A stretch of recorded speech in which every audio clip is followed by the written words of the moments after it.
Hi students, welcome to my Sanskrit class. बच्चों, आज हम संस्कृत विषय के अंतर्गत पाठ 3 का अध्ययन करेंगे। तो आइए पाठ को पढ़ते हैं। तृतीय पाठ, तृतीया विभक्ति। तृतीया विभक्ति कौन सी होती है? कर्ण कारकम। कर्ण कारकम का चिन्ह क्या होता है बच्चों? कर्ता का चिन्ह है ने, कर्म का है को, और कर्ण का चिन्ह है से। से मतलब जिसके द्वारा किसी कार्य को करते हैं वो कर्ण कारक होता है। जैसे यहाँ पर हम देखेंगे उदाहरण कुछ। देखिए, अहम मुखेन खादामी। अहम मुखेन खादामी मतलब होता है मैं मुख से खाता हूँ। यहाँ पर जो काम हो रहा है वह किसके द्वारा हो रहा है? मुख द्वारा खाने का काम हो रहा है। तो ये अहम मुखेन खादामी, मैं मुख से आ गया। से किसका है चिन्ह? कर्ण कारक का। तो ये क्या हो गया? हमारा मुख के पीछे से लगा है, तो बस ये हमारा मुख क्या हो गया? तृतीया विभक्ति कर्ण कारक हो गया। से खाता हूँ। यहाँ पर एक उदाहरण और देख लेंगे। सा कलमेन लिखती। सा कलमेन लिखती। सा मतलब होता है वह, कलमेन मतलब होता है कलम से, लिखती मतलब होता है लिखती है, वह कलम से लिखती है। यहाँ पर किसके द्वारा काम हो रहा है? कलम से लिखने का काम हो रहा है, तो कलम हमारा क्या हो जाएगा? कर्ण कारक हो जाएगा। यहाँ पर देखेंगे एक और उदाहरण। नरः दंडेन चलती। मनुष्य दंडे से चलता है। किससे चलने का काम हो रहा है? दंडे से। तो दंडेन क्या हो जाएगा? हमारा कर्ण कारक हो जाएगा, तृतीया विभक्ति हो जाएगी। यहाँ पर एक और देखेंगे। बालो कंदुकेन क्रीडतः। दो बच्चे गेंद से खेलते हैं। यहाँ पर बालो आ गया, तो बालो मतलब क्या हो जाएगा? दो बच्चों के लिए यूज होता है। आप सबको पता होगा बालह बालो बालाह। बालह मतलब एक बालक, बालो मतलब दो बालक, और बालाह मतलब बहुत सारे बच्चे, बहुत सारे लड़के। तो यहाँ पर दो लड़कों की बात हो रही है, इसलिए क्या हो गया? ये बालो हो गया। कंदुकेन क्रीडतः। कंदुकेन मतलब होता है गेंद से। गेंद से क्रीडता मतलब क्या होगा? खेलने का काम कर रहे हैं, खेलते हैं। एक और देखेंगे। मालाकारः जलेन पादमम पादपम सिंचति। माली पानी से पौधा सींचता है। किससे सींचता है? जलेन पानी से। मालाकारः जलेन पादपम सींचती, पौधों को सींचता है। यहाँ पर देखेंगे एक और। महिला हस्ताभ्याम वस्त्राणि क्षाल्यन्ति। महिला दो हाथों से कपड़े धोती है। महिला हस्ताभ्याम वस्त्राणि क्षाल्यन्ति। महिला दो हाथों से कपड़े धोती है। यहाँ पर एक और देखेंगे। बालकाः चरणाभ्याम धावन्ति। बालकाः लगा हुआ है, मतलब बहुवचन का है, तो यहाँ पर क्या हो जाएगा? क्रिया भी क्या होगी? धावन्ति, बहुवचन की ही होगी। तो यहाँ पर होगा बालकाः चरणाभ्याम धावन्ति। अनेक बच्चे दो पैरों से भागते हैं। अनेक बच्चे दोनों पैरों से भागते हैं। यहाँ पर देखिए एक और। गजः पादेह चलन्ति। पादेह मतलब होगा पैरों से। हाथी गजे मतलब होगा हाथी पैरों से चलता है। बच्चों, आप सभी ने इतने सारे उदाहरण पढ़े और मैंने आपको कर्ण कारक के इतने सारे उदाहरण बताए। कर्ण कारक वो होता है जिसके द्वारा हम किसी कार्य को करते हैं। अब यहाँ पर विशेष में हम पढ़ेंगे कर्ण कारक के बारे में। जिस क्रिया को करने में कर्ता को जिससे सबसे अधिक सहायता मिलती है उसे कर्ण कारक कहते हैं। किसी भी कार्य को हम किसी कर्ता द्वारा ही तो करेंगे। किसी भी कार्य को बच्चों कोई ना कोई करता ही करेगा। कार्य को करने वाला कोई ना कोई व्यक्ति होगा ही, या पशु हो या व्यक्ति हो, किसी के द्वारा ही किसी कार्य को करना संभव है। तो जो भी व्यक्ति या जानवर किसी कार्य को करता है, वह जो करता है वो क्या हो जाएगा, कर्ता कहलाता है।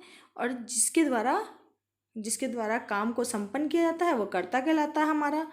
और जिस साधन के माध्यम से उस कार्य को किया जाता है वह क्या कहलाएगा, कर्ण कारक कहलाएगा।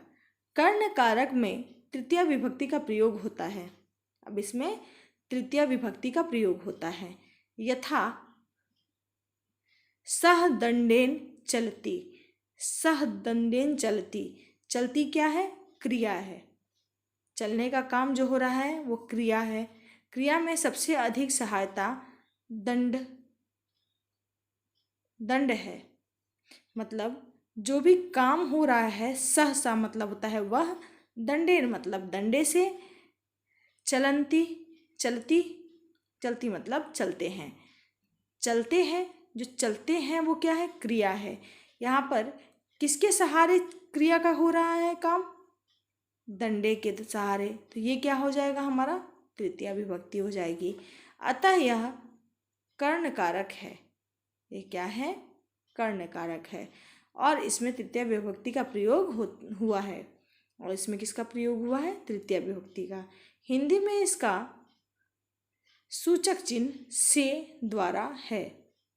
और संस्कृत में शब्दों में निम्नलिखित चिन्ह लगाए जाते हैं। जैसे देखेंगे, यह पुल्लिंग में कौन सा लगाया जाता है, और बच्चों ये किस उसमें आते हैं, जैसे आकारांत और आकारांत संज्ञा शब्दाह। आकारांत और आकारांत संज्ञा शब्दों में इसका प्रयोग किया जाता है। पुल्लिंग में क्या किया जाता है, एण, इन, बालकेन, अभ्यासम, बालकाभ्यास, भ्याम,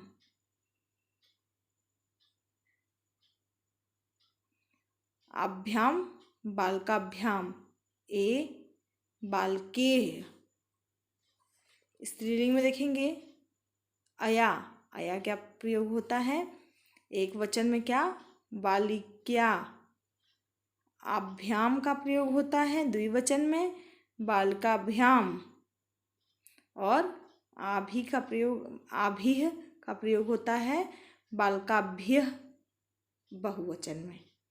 ऐसे नपुंसकलिंग में क्या प्रयोग होता है, एन, एण, पुष्पेण, अभ्याम, पुष्पाभ्याम, एह, पुष्पेह। अब बच्चों यहाँ पर जो बालकेन दिया हुआ है, यहाँ पर एक बालक द्वारा काम हो रहा है। बालकाभ्याम मतलब होगा दो बालकों द्वारा काम हो रहा है, दो बालकों से। और बालकेह मतलब अनेक बालकों से। ऐसे ही बालकिया मतलब एक बालिका से, बालकाभ्याम दो बालिकाओं से, और बालिकाभीः मतलब अनेक बालिकाओं से। ऐसे ही है यहाँ पे पुष्पेण एक फूल से, पुष्पाभ्याम दो फूल से, और पुष्पेह बहुत सारे फूलों से। बच्चों इसी तरह हम देखेंगे कुछ सर्वनाम शब्दाह को, जैसे अस्मद्, युष्मद् और तत् प्रथमा पुरुषः। अब इसमें पुल्लिंग, स्त्रीलिंग और नपुंसकलिंग को देखेंगे। नपुंसक लिंग पुल्लिंग में क्या होगा, देखिए यहाँ पर ध्यान से, तेन, ताभ्याम, तेह, उससे, उन दोनों से, उन सब से। तेन का प्रयोग क्या किस लिए होता है, एक बालक से, उससे। जब हम किसी भी संज्ञा का किसी भी वाक्य को बनाते हैं बच्चों, तो जब उस वाक्य को शुरू करते हैं तो जो भी उसमें जिसके बारे में भी हम वाक्य बनाते हैं उसके नाम को संज्ञा कहते हैं। उसके नाम का प्रयोग हम पहली बार डालते हैं, उसके बाद उसके बारे में जो भी बात होती है तो उसके नाम की जगह पे हम क्या करते हैं, सर्वनामों का प्रयोग करते हैं। तो वैसे ही जैसे हमने डाल दिया एक बार, पहली बार राम के बारे में जो भी वाक्य चल रहा है, अब दोबारा से जब राम का नाम आएगा तो वहाँ पर हम क्या डालेंगे, तेन, क्योंकि वो एक व्यक्ति के नाम का बात आ रही है ना। उन दोनों के, जैसे दो लोगों के बारे में बात हो रही है तो सर्वनाम में क्या डालेंगे, ताभ्याम, उन दोनों से। और बहुवचन में क्या डालेंगे, उन सब से। ऐसे ही स्त्रीलिंग में उससे के लिए क्या डालेंगे, तया। द्विवचन में क्या डालेंगे, ताभ्याम और ताभीह। नपुंसक लिंग में क्या डालेंगे, तेन, ताभ्याम, तेह। अब यहाँ पर देख लेंगे, अस्मद, युष्मद, उत्तम पुरुष, मध्यम पुरुष, यह सभी लिंगों में एक जैसा ही होता है। जैसे